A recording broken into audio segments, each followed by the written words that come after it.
Excelentíssimos senhores jurados, senhora jurada, vamos então com a apresentação rápida, objetiva, uma espécie de linha do tempo, tá? Eu queria fazer aqui agora, muito rapidamente, com vocês, um caminho pela história da boate, até chegar no dia 27. Então, o curso G10, em 2008, aquela fachada de um cursinho pré-vestibular. 2009 começa uma administração de 3 pessoas. Cuidem comigo, então, vou tentar ir bem rapidinho. Alexandre Costa, Cíntia Muti e Elton Uroda. Essa administração, em 9 de abril de 2009, eles celebram o contrato de aluguel. Abril de 2009. Depois, eles encaminham, olha que importante isso, ficou provado aqui diante da senhora e dos senhores. Eles encaminham aqui documentação para a PPCI, não foi isso que a gente viu aqui? Thiago Muti explicou bem isso. Estamos em 2009, não há Elisandro Spor na boate. Então, esse PPCI, 28 de agosto de 2010, até 28 de agosto de 2010, eu tenho, sabe o quê? Uma declaração dos bombeiros de que a boate está ok com a questão de segurança. É isso que está dito. E isso está dito na data desse PPCI. Esse PPCI foi editado em 28 de agosto de 2009. Lembram da história da Josi fazendo a conversa com os bombeiros, porta, sinalização? Está ali, ó. 2009. Não era a administração do Kiko. Não foi ele que fez a porta. Não foi ele que colocou extintores nos lugares. Isso é muito importante, nós vamos ver adiante, porque na primeira festa da boate, os proprietários anteriores já tiveram a reclamação. Esta boate é um absurdo, precisa fechar essa boate, porque tem muito barulho lá na frente. Quem recebeu isso? Não foi Elisandro Spor. Foram os proprietários anteriores. E daí nasce um inquérito civil lá com o seu Ricardo Loza. Desculpe, doutor Ricardo Loza. Doutor Ricardo Loza, portanto, ele, em 12 de agosto de 2009, começa a processar quem?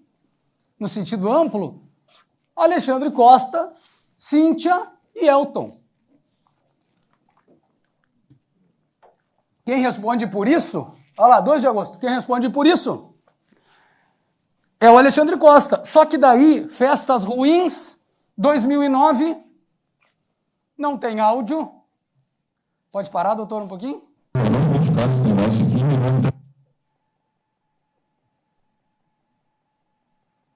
Não sei se o pessoal ali pode resolver. Já devem estar olhando, só um segundinho. Tá. Eu vim à boate, 2009 foi ruim. Meu pai quis coerência, eu não vou ficar nesse negócio aqui, então vem de boate. Você sabe o que ele disse, né? Meu pai brigou com o Alexandre Costa, minha irmã não queria mais, e eu morando noutra cidade, ó, vamos vender esse negócio. Agora começa na palavra do Kiko, do Muti, de todo mundo, começa a negociação com o Kiko. Nós estamos falando do final de 2009. Isso é muito importante, por quê? Porque o alvará de localização de 14 de abril de 2010, 14 de abril de 2010, era o marco dito pelo Kiko. Olha só, eu compro a parte do Muti e do Elton e fico sócio do Alexandre Costa se tiver todos os documentos, se eles forem passados. Isso vai ser muito importante nessa minha cronologia. Mas nós estamos ainda na boate de Alexandre Costa. Alexandre Costa, sabe por que isso é importante? Porque o Alexandre Costa, em 4 de maio de 2010, ó, ele pegou o alvará de localização. Nisso, o Kiko vai e paga o Muti, lembram? Um carro com 10 mil. Estamos avançando no tempo. A boate saiu em 2009, nós agora estamos em 2010, saiu o alvará. Kiko, tem o alvará, tu me paga? Pagou. Quem está na sociedade agora? A família do Elisandro e o Alexandre Costa. Sai a família do Muti, sai o Elton, fica Kiko e Alexandre. Só que quem é que vai lá? Quem é que vai lá? É o Alexandre. O que ele diz? Olhem ali, gente. As janelas frontais basculantes serão fechadas. E isolamento acústico com lã de rocha vai ser posto. Quem que fechou janelas? Quem que fechou janelas? Quem que mexeu em ar-condicionado com janelas fechadas, evitando saída de ar, que diz o Ministério Público? Quem fez isso? Ele informou o Ministério Público, eu fechei. Por quê? Porque vazava. 4 de maio de 2010. Façam essa diferença, gente. Façam essa diferença. A Polícia Civil fez.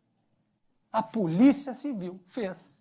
E vai ser fundamental para vocês entenderem que a acusação, ela faz uma grande confusão de tudo para poder imputar ao Alessandro coisas que são dos proprietários anteriores. 19 de outubro de 2010. 19 de outubro. Por que 19? Doutora, espera só um pouquinho que a senhora vai entender. A senhora vai entender. Não, é uma parte porque o Kiko era... Ele mesmo diz, nessa época ele já era sócio, doutor. É, eu sei, eu estou dizendo isso. Ela está certa. Ele era sócio, só que quem mandava era o Alexandre Costa. É isso.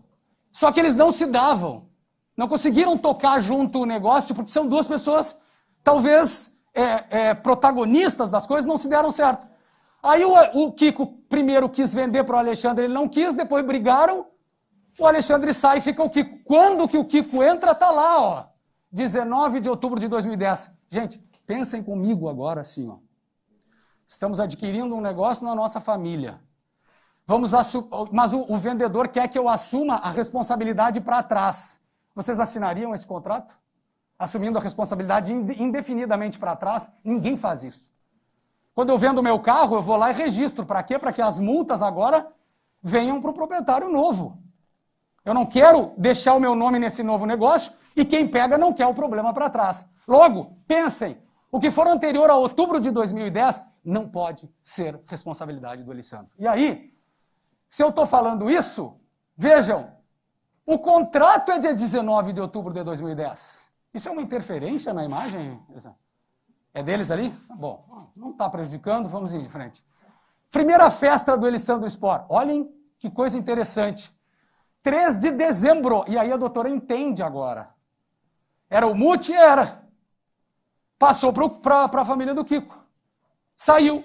Ficou o Alexandre Costa. Sim. Nós estamos agora no final de 2010. Uma negociação que começou, talvez, no final de 2009. E que se desenvolveu com o Alexandre Costa durante o ano. E aí, depois desta festa, vejam, agosto de 2011 é a primeira vez que o Alessandro é chamado ao TAC, ao inquérito civil, onde foi feito o TAC. Lá, ó, na audiência com o doutor Loza, é que eles começaram a trabalhar um termo de ajustamento de conduta. E aí, vamos encerrar essa discussão sobre se tinha ou não tinha engenheiro para fazer a obra do termo de ajustamento de conduta. Porque se nós vamos dizer que o Miguel Ângelo Pedroso e que o Samir Franzol não são suficientes perante o doutor Loza, nós estamos negando um documento e um depoimento. Então, havia engenheiro para fazer a obra lá do final de 2011. Olhem, nós vamos entrar em 2012. Vamos entrar em 2012. Estamos no verão de 2011, entrando em 2012. O que vai acontecer depois disso? Parou. Trancou agora. Ah, não. Voltou. Ó, dezembro de 2011, obra. Lembram dessas fotos? Tá vendo aquela plaquinha ali? Essa plaquinha é uma plaquinha do Ministério Público. Essa plaquinha é uma plaquinha de quem sabe que a obra está acontecendo, sabe que a obra tem engenheiro, sabe que as coisas estão acontecendo. E aí, por que sabe que tem engenheiro? Ah, mas o engenheiro era de projeto, era de execução? Quem fez execução, quem fez projeto? O Ministério Público recebe um documento do engenheiro, um deles, dizendo: acabamos a obra. Acabamos a obra. Olha lá a data, fevereiro de 12. TAC começa em novembro, apresenta o projeto em dezembro, fevereiro apresenta, ó, sabe aquela história das pedras? Aí a parede, constrói pedra, troca palco de lugar, executa o projeto todo, enorme, gigante, 230 mil reais. 230 mil reais depois, eles apresentam uma petição ao Ministério Público. O que acontece? Aí vem a história de mandar o assessor. Manda o assessor lá ver. O assessor foi. Olha o carequinho ali, ó. Olha o engenheiro ali, ó. Fotografado pelo Ministério Público. Havia engenheiro ou não havia?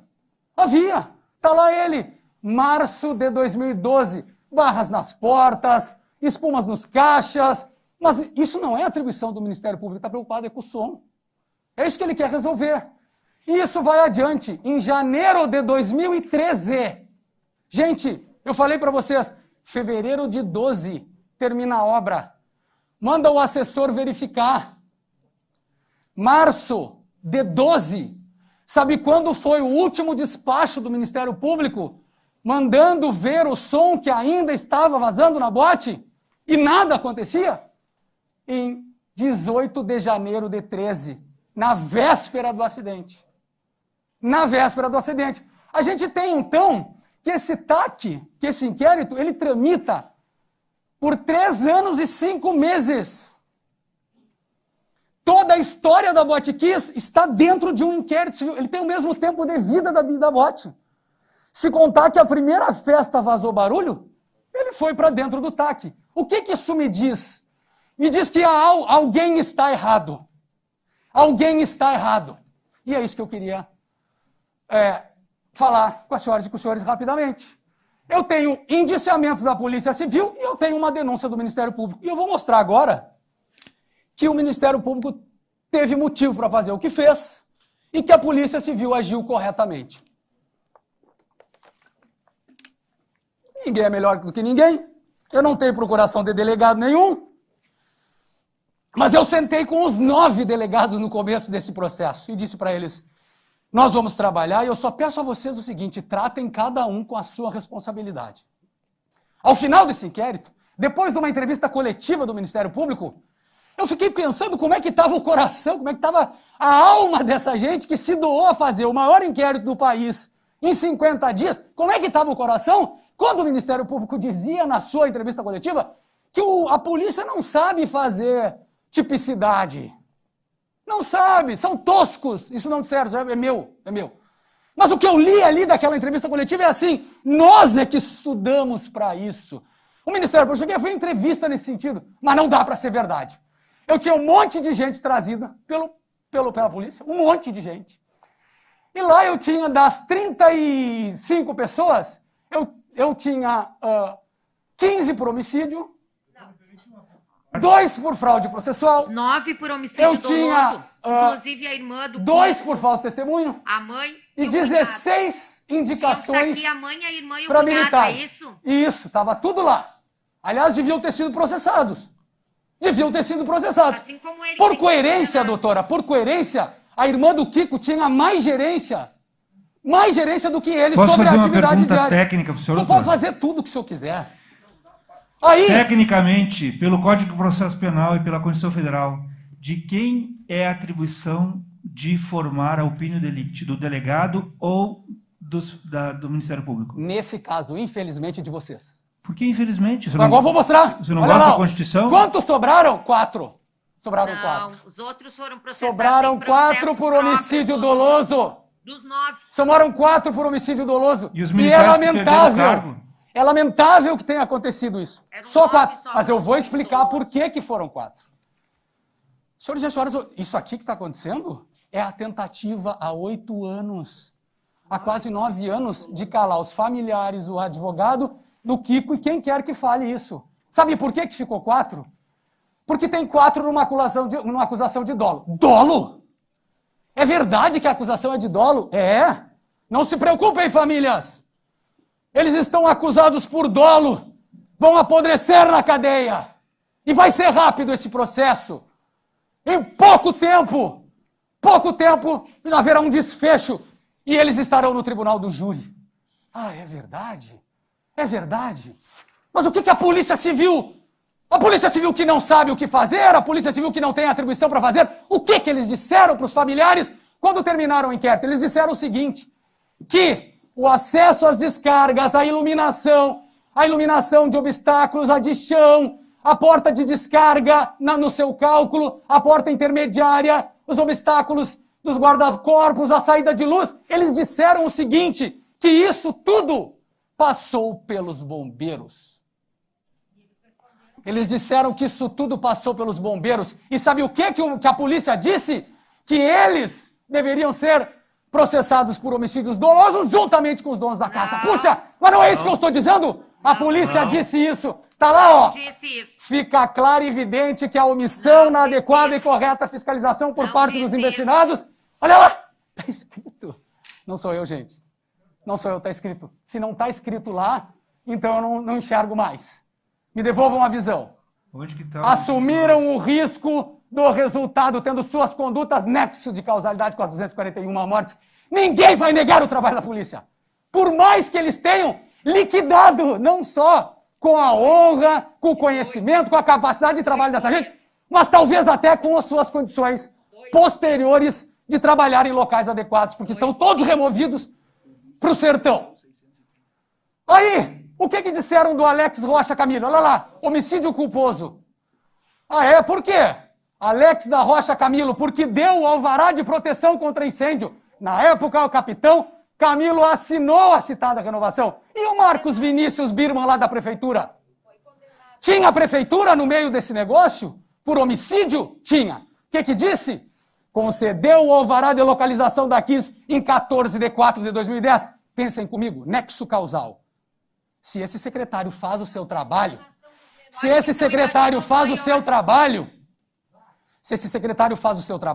o Kiko não compra essa boate.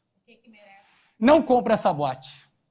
Aí eles estão dizendo o seguinte: quando a fiscalização não faz o que tem que fazer, se ela se omitiu, que é o que o delegado diz, todos os delegados, minha homenagem a todos eles, a toda a Polícia Civil que trabalhou nesse caso, se omitiu tem que responder. Tá lá, Alex da Rocha Camilo chancelou, olha as guardas, as barras de guarda-corpo que ele fiscalizou.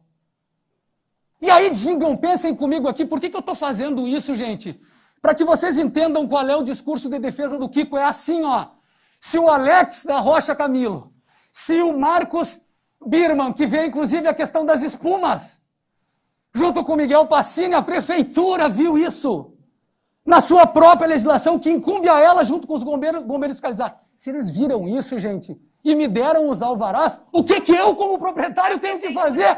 O que ele tinha que fazer? Se abster de botar fogo. Ó, viu? Exato, ó. Nós vamos acabar no fogo. E aí eu fecho contigo agora. Fecho contigo agora. Se tu nunca mais falares em porta, em barra, se tu nunca mais falares nas condições da casa. E vejam que eles, quando eles fazem o aparte, eles caem na própria armadilha criada por eles. Vamos adiante? Miguel Caetano Pacini não exerceu a contento os poderes, deveres previstos no Decreto Executivo 32. Afinal, gente, essa acusação é contra o Kiko ou é contra os agentes públicos? Pensem comigo. Pensem comigo. Quem é que tinha que estar respondendo isso? Delegado Arigoni? Me ajude, delegado Arigoni. Quem tinha que estar respondendo por isso? Pena que o senhor não sabe fazer tipicidade. Porque se soubesse, o meu cliente não estava respondendo a este absurdo jurídico que eles, aos gritos e desesperos, tentam sustentar. O que a gente acaba trocando uma farpa entre um e outro, nessas questões que até acabam indo para um lado pessoal ruim, é porque permeia essa questão uma espécie de fraude que o Ministério Público faz. E tem feito. Tem feito. Olha lá, Beloyanes, desculpe, ali, Beloyanes Pietro Júnior, mais César Schirmer, está ali apontado. E aí, sabe o que acontece, gente? Eu ainda sou acusado de processar autoridades como um defeito meu, como um erro meu. Foi criticado, tudo arquivado, perdi todas. Não só autoridades, perdi né? Todas. O arquiteto também. Todo mundo, mas quem passasse na minha frente e não obedecesse o comando que me deu a delegacia de polícia, eu tentava trazer para o processo. Sabe por quê? Porque diante dessa situação, as responsabilidades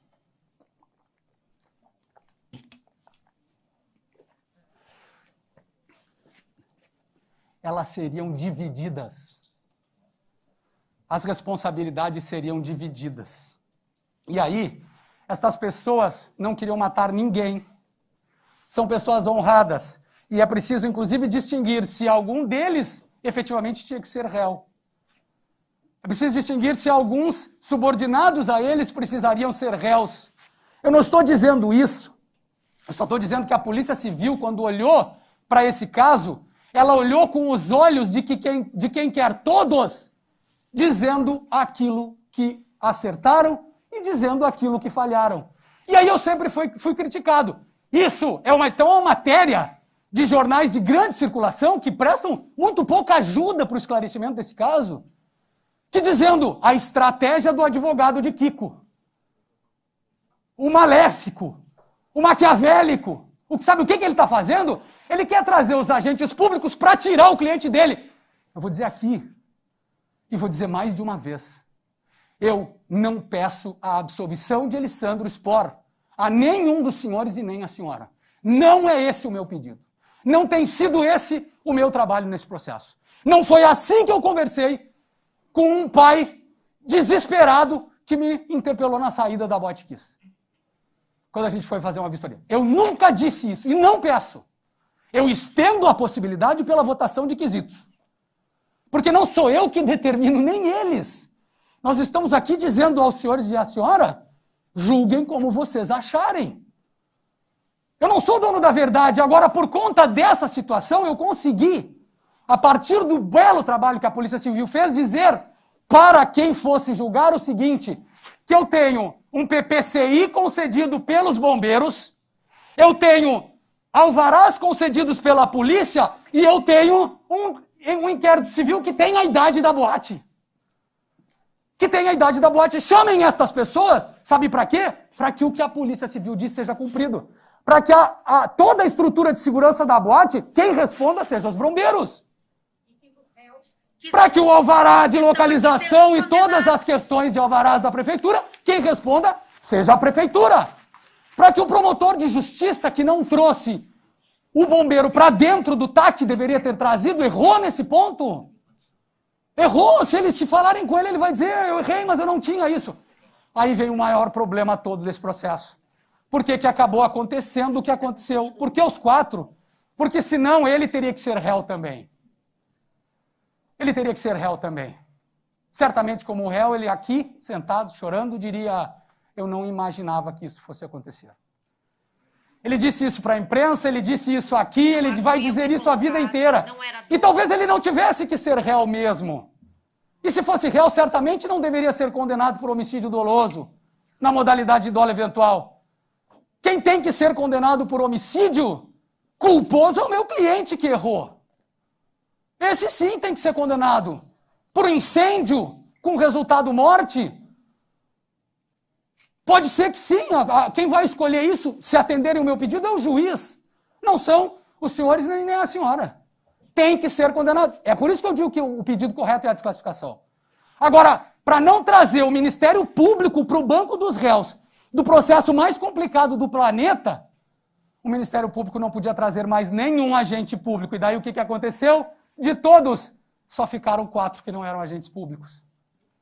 Só 4. O Kiko também não era agente público, doutor. E é por isso que a gente... A mãe do Kiko também não eram agentes públicos. É por isso que a gente reclama. Nem o cunhado. É por isso que a gente reclama.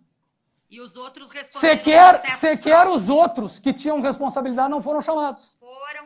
Aí, olha o que aconteceu. Olha o que aconteceu.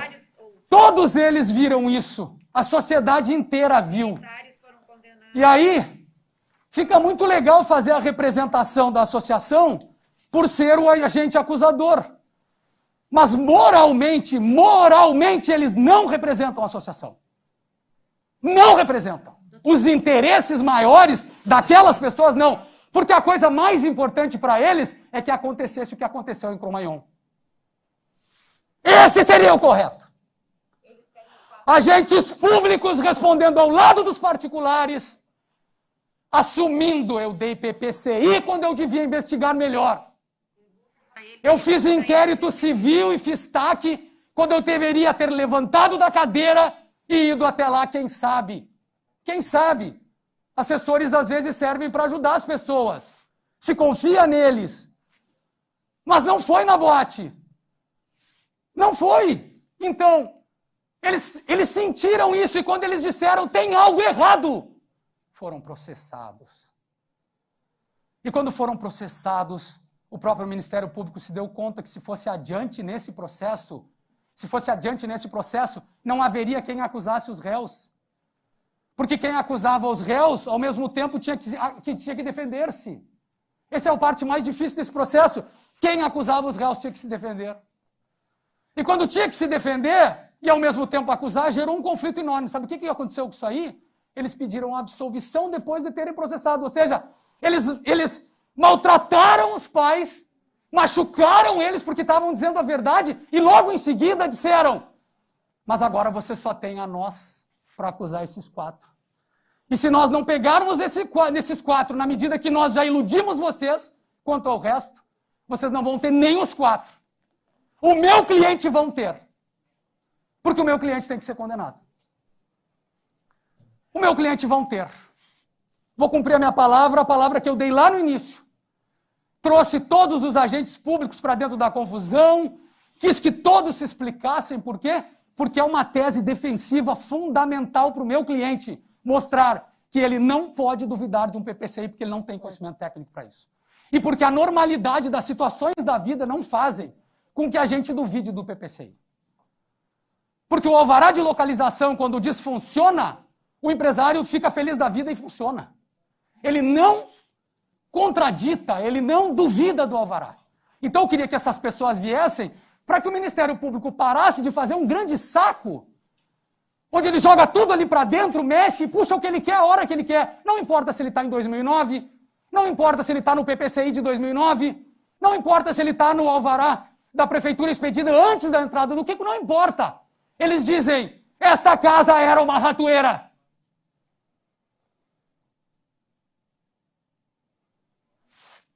Mas se essa casa era uma ratoeira, é porque o poder público deixou esta ratoeira, como tantas outras, funcionar. E, aliás, por conta do não ingresso dos agentes públicos nesse processo, é que as coisas ainda estão como estão. Porque as modificações em todos os países, elas decorrem das quedas dos políticos. A transformação pela política aconteceria, nesse caso, se nós tivéssemos aqui Cromagnon, com os agentes públicos dentro do processo. Foram processados. Qual é a minha defesa? Eu vou apresentar aos senhores uma proposta de erro, eu vou apresentar aos senhores uma proposta de inexigibilidade de conduta adversa, porque juridicamente é isso que existe mesmo. Juridicamente é isso que existe. Ele fez o que qualquer um de nós faria. Não é exigível que fizesse diferente. Estava lá os alvarás dizendo: funciona, querido. Tinha a plaquinha do Ministério Público dentro da casa. Então o sujeito não abre o seu pub, às vezes até sem público. Não dava público naquele dia, bom, mas está aberto. Vamos lutando, vamos tentando. E aí um bombeiro é condenado porque fez uma fraude inserindo o cálculo populacional depois do acidente. Mas o Ministério Público quer que ele responda por superlotação. E ficam fazendo cálculos se 800 é superlotado, se 700 não é lotado, se 450 é lotado. Mas só um pouquinho, gente. Não havia essa discussão antes de 27 de janeiro. O delegado de polícia chega a dizer aqui, e vejam como isso vale ainda hoje. Não bastasse o documento que lhe foi entregue por fiscais, segundo Miguel Ângelo Caetano Passini, não tinha anexo. Alegou que as sugestões apresentadas eram muito genéricas. Faça uma força-tarefa nas casas noturnas de Santa Maria. Não, era genérico. Negou ter ordenado que um fiscal retirasse postagens do Facebook a esse respeito. Curioso, contudo, é que após o incêndio na Boate Kiss, Miguel Caetano Passini, ainda que por provocação do Ministério Público e da Polícia Civil, fez em poucos dias o que nunca havia feito nos 10 meses em que é secretário de Controle de Mobilidade Urbana. Vocês viram isso, esse espetáculo, né? E fotos, e gente com forças-tarefas, Ministério Público. O Ministério Público ainda fechou uma casa ainda há pouco esses dias. Mas teve que acontecer o acidente, para todo mundo se dar conta de tudo. Então, está posta essa tese para as senhoras e aos senhores, o magistrado vai explicar, nós combinamos, e a lei determina que depois das falas se discute os quesitos, serão propostas, perguntas feitas, né? Mas é importante que saibam que a consequência disso é a absolvição. E não tenham medo, não tenham medo. Não passaram esse tempo todo aqui para temer a ameaça de Ministério Público, de que vai pegar mal, de que não vai ser bom, veja bem, vocês vão ser mal vistos. Imagina, depois vão ser cobrados. Isso é a coisa mais terrível que se pode fazer com alguém que vai julgar. Impor medo de julgamento da opinião pública. Como assim? Ninguém nem nunca vai saber o que vocês votaram. Nunca se tem como saber, porque o magistrado só apura 4 votos. Essa é a segurança do júri. Ou seja, eu odeio aquelas coisas que os alunos perguntam muito, Jader, tu gosta mais de homem ou de mulher? E eu respondo, eu gosto dos dois. Não, mas como jurado? Não, como jurado eu gosto de pessoas sérias. Mas não tem como saber se as pessoas são sérias. É verdade? Então parem com essa balela de que se escolhe jurado por isso ou por aquilo. Senhores e a senhora podem votar como quiser, ninguém nunca vai saber. Se deu 4-3, se deu 5-2, ninguém vai saber o voto. Portanto, é o corpo, e é por isso que são 7, e é por isso que é a sala secreta. Não caiam nessa de ficar com medo da represália de quem quer que seja. A tese é essa. A tese é essa. A tese é a exclusão do dolo eventual. Elisandro não assumiu o risco de produzir o resultado, porque não imaginava, assim como o promotor não imaginava, como o coronel Gerson não imaginava. Todos vieram aqui, mas não vieram como réus e disseram a gente não imaginava. Mas isso não vale para o Elisandro. Quantos anos tu tinha? 29 anos, né, Elisandro? 29 anos! O cara sai lá da Vila Paupega, sem pai, vende tudo que pode ali junto para dar uma comidinha para a mãe que às vezes vai trabalhar com fome. Aí o cara ajuda em casa, faz o que pode, conhece o pai. Puta, o pai é rico. Que bom, estamos feito. Mãe, estamos feito. Que estamos feito o quê? Trabalhou sempre e levou a vida dele. O pai ajudou às vezes? Possivelmente tem ajudado. Possivelmente tem ajudado, mas e daí? Ele é milionário dos milhões? Não, vai conhecer quem é o Kiko. Da Vila Paupega até chegar e ter uma bote, e essa bote ser uma bote tão importante na cidade que despertou a atenção de um investidor, sim. Mas olha que esperto, ele tentou primeiro comprar uma outra bote. O cara disse, tá, eu te vendo. Não, eu não quero uma bote para eu administrar. Eu quero uma bote para investir. Se fosse para administrar, eu comprava, montava uma bote sozinho. Achou o Kiko. E que baita negócio seria. Se não tivesse incendiado a Boate Kiss, ninguém segurava esses dois. Porque tinha o experiente e tinha o enlouquecido, vitaminado, desesperado. Ele é intenso demais. É intenso demais. Trabalha como um demônio. É uma fera. Ele é uma fera para trabalhar. Então juntou o perfeito. E o Mauro o que fez? Comprou passagem para o exterior. Deixa esse guri trabalhar. Vou curtir a minha família, minhas filhas, a minha mulher. Eu tenho agora um cara que trabalha. Isso é investimento. Melhor que bolsa. E ainda, sabe o quê? Ainda vai lá e bebe junto e brinca na boate à noite, como frequentador. Mas que coisa boa! A minha tese é essa. Minha tese é essa, mas eu deixo as teses todas com vocês e agora eu enfrento a partir dessa frase, que para mim vai marcar esse júri, que se acreditava na sorte. Sim, se acreditava. Se acreditava. Eu já fiz evento, eu tenho uma escola que faz evento, é um desespero do início ao fim. É um desespero do início ao fim. Será que está tudo certo? Será que está todo mundo bem? Será que vai dar tudo certo? Será que não vai acontecer nada?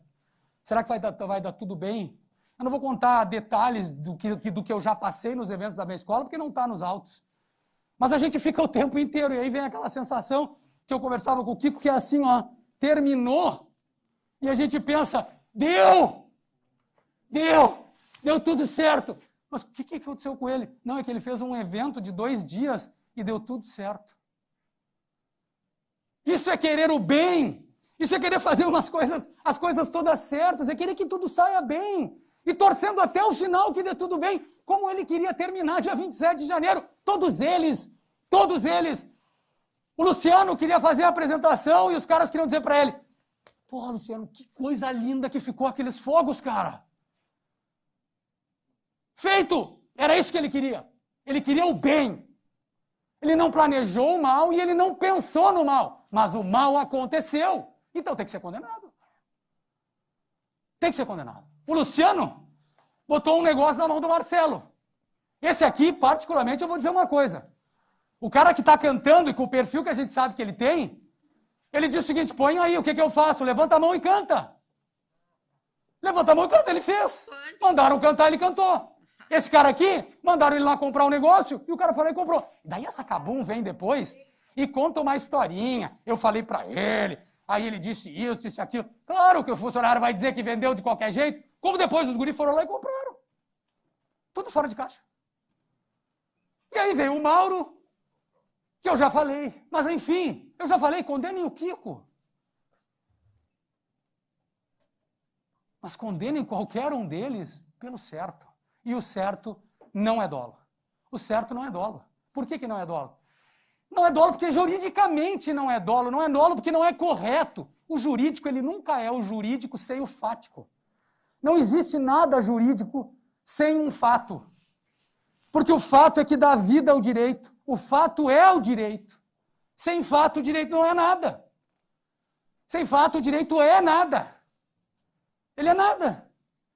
Só precisa ter fato. Então, a realidade é que mostra que eles estavam longe do dolo eventual. Por quê?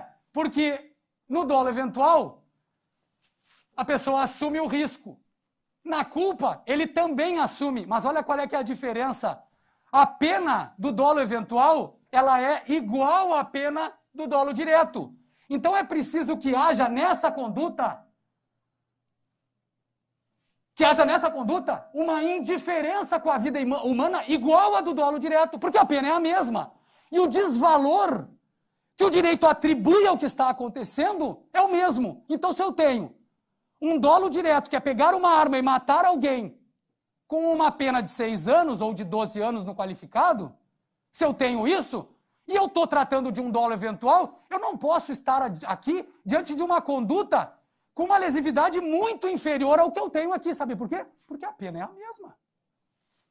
Querem chegar aos 30 anos do promotor? Pois bem, eu quero dizer aos senhores e à senhora que 30 anos é uma pena de homicídio qualificado, onde a pessoa mata com qualificadoras, com uma situação extremamente grave, querendo matar. Mas será que isso é equiparável? E é por isso que o Código Penal, na sua exposição de motivos, diz claramente, o magistrado sabe disso. Diz o quê? Que assumir o risco é prestar anuência ao resultado. É dizer, mas essa boate pode, sim, se esses caras acenderem esse negócio lá dentro, pode pegar fogo nessa boate? Previsibilidade, previsão, culpa com conhecimento do risco. Mas só um pouquinho, eles vão usar esse fogo lá e pode queimar? Olha, até pode, viu? Isso aí, olha, isso é perigoso, fogo lá dentro é perigoso. Ah, tá, mas não tem problema. Se queimar, a gente segue em frente. Se queimar, não tem problema. Por que o dolo eventual se equipara ao dolo direto? Porque ele está num nível de gravidade que o direito penal diz o seguinte, essas coisas se equiparam. Se equiparam. Agora, vocês devem ter amigos e devem conhecer pessoas que fazem condutas arriscadas muito fortes, mas que mesmo assim não aceitam o resultado. E aí, a gente precisa pensar que esse caso é um caso de culpa consciente. E nós vamos até discutir, para ao longo da vida depois, se essa culpa realmente foi consciente ou não. Porque o Ministério Público disse aqui, na pessoa do Dr. Ricardo Loza, que se ele soubesse, então é porque ele não sabia. Então é porque ele não sabia. Se ele não sabia, nem consciente era essa culpa. E aí eu quero propor um raciocínio que foi feito pelo doutor promotor. Se ou é tudo ou é nada. E o nada seria o cálculo que ele faz para a pena do culposo, do homicídio culposo. Porém, eu tenho, e eu defendo isso desde o início. Lá atrás, quando alguém dizia, tem que colocar maior pena nessas pessoas, eu disse, isso vai demorar um século para resolver. E demorou, sabe por quê? Porque o tribunal reconheceu que a acusação de dolo eventual estava errada. O registro em ata a respeito da referência... Por favor, só pare o cronômetro, por favor, doutor, quer um registro dele em ata? Só esse tenotipista faz a referência, então. Eu vou parar o meu também aqui. Tá? É só consignar, então, a referência. Tá gravado, né? Vai ficar tudo materializado, então podemos seguir. O cronômetro está andando. Eu também toquei o meu aqui, doutor. E aí, se eu aplicar o 250, que é o incêndio, vamos pensar aqui comigo, ele poderia ter previsibilidade desse incêndio, já que os caras disseram que tocavam na boate, ele meteu aquela espuma lá, que não é tóxica, ela não é tóxica, a espuma não é tóxica, tanto que ela está aqui há dias, se fosse tóxica não podia ficar ali. Ah, exatamente! Mas a conjugação de fogo e espuma deu no que deu. Isso pode, vocês podem dizer que qualquer deles aqui concorreu para isso. Só que para que isso aconteça, o julgamento é de desclassificação. Sabe quem que resolve isso? O juiz. Ele que vai dizer se é homicídio culposo, se é incêndio, e se nós vamos chegar a um cálculo de 18 anos, como fez o doutor Medina. Por quê? Porque eu tenho 6 anos, eu aplico em dobro se tem morte, e eu aplico o aumento do concurso. Eu posso chegar a essa... mas não vai ter pena nenhuma. Só um pouquinho, só um pouquinho. O julgamento que nós estamos pedindo é o seguinte, ó, deixem para que o juiz decida. O jurado vai dizer, o júri não é de crime doloso contra a vida, ele é de um crime doloso de incêndio por dolo eventual e culposo na morte, o que faz dobrar a pena. Foi isso que o tribunal fez. Foi isso que o tribunal fez. E assim eu quero encerrar. Eu quero encerrar mostrando às senhoras, à senhora e aos senhores, eu quero mostrar uma coisa. Olha o que o tribunal já fez. Porque o que o tribunal já fez não é feio. O que o tribunal já fez não merece censura. O que o tribunal já fez é juridicamente viável. E olha o que eles disseram. Fatos delitosos relativos ao incêndio de estabelecimento noturno. O 2, circunstâncias fáticas que não podem ser havidas como agir doloso. Olha só, isso aqui aconteceu em 2013, 14, 15, 16, 17. O tribunal disse, não é doloso. 18, 19, 20. O STJ disse, volta lá para o júri julgar. E aí, nós estamos aqui agora, mas eu posso dizer isso. Já houve uma manifestação. E eu estou falando isso porque o doutor Davi colocou sobre vocês uma espécie de medo, um receio. Ele disse assim, ó, se vocês julgarem, se vocês desclassificarem, vocês vão ficar mal com a sociedade. Não. Não aceitem isso. Não aceitem isso por uma razão muito simples. O desembargador que julgou isso, ele disse, num estado em que se quer laico, as pessoas, e causados por falhas humanas, as pessoas possam encontrar consolo espiritual fora do espectro religioso. É que se falou tanto de religião. Né? E aí, o desembargador diz, por isso buscam as vítimas e seus parentes consolar-se em decisões ou atos do poder judiciário, do poder público, sem, entretanto, compreenderem que o Estado, como condição, como criação humana, é impotente para consolar perdas como essas que se deram nesses fatos. E aí ele diz, ouso dizer, sem qualquer vacilo, que a perda de nossos entes queridos e que fazem parte de nossas famílias constitui algo absolutamente irreparável. Irreparável. Antes de avançar no tema a título ilustrativo, ele fala do Legacy, que foi trazido aqui, que está juntado aos autos. Há poucos dias lá atrás, o piloto do Legacy foram condenados com penas de 3 anos, 1 mês e 10 dias de detenção, confirmada pelo Superior Tribunal de Justiça. Quiseram os pilotos do Legacy matar os passageiros do avião da Gol? Assumiram o risco de produzir suas mortes, a configurar homicídio doloso? Pretendiam se suicidar junto? Não. Não, diz o desembargador. Foi esse o veredito confirmado nos termos da lei pelo Superior Tribunal de Justiça. Não tenham medo de fazer a desclassificação. Não tenham medo. Eu já mostrei todos os países que fizeram isso. E aí, para terminar... 1 minuto. Para terminar, ele afasta as doutrinas estrangeiras e diz... O nosso código ensina que assumir o risco é algo mais do que ter consciência de correr o risco. É, em verdade, consentir previamente no resultado que vem eventualmente a ocorrer. Com isso, seguindo as proposições da exposição de motivos, diz o mestre que o dolo eventual é plenamente equiparado ao dolo, de acordo com a lei penal em vigor.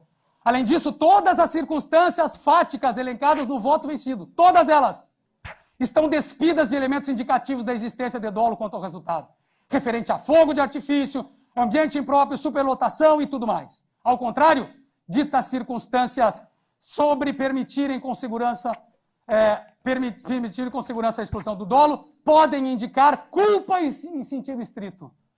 Culpa estrito sensu, o que deve ser examinado pela autoridade competente. É só isso que a defesa pede.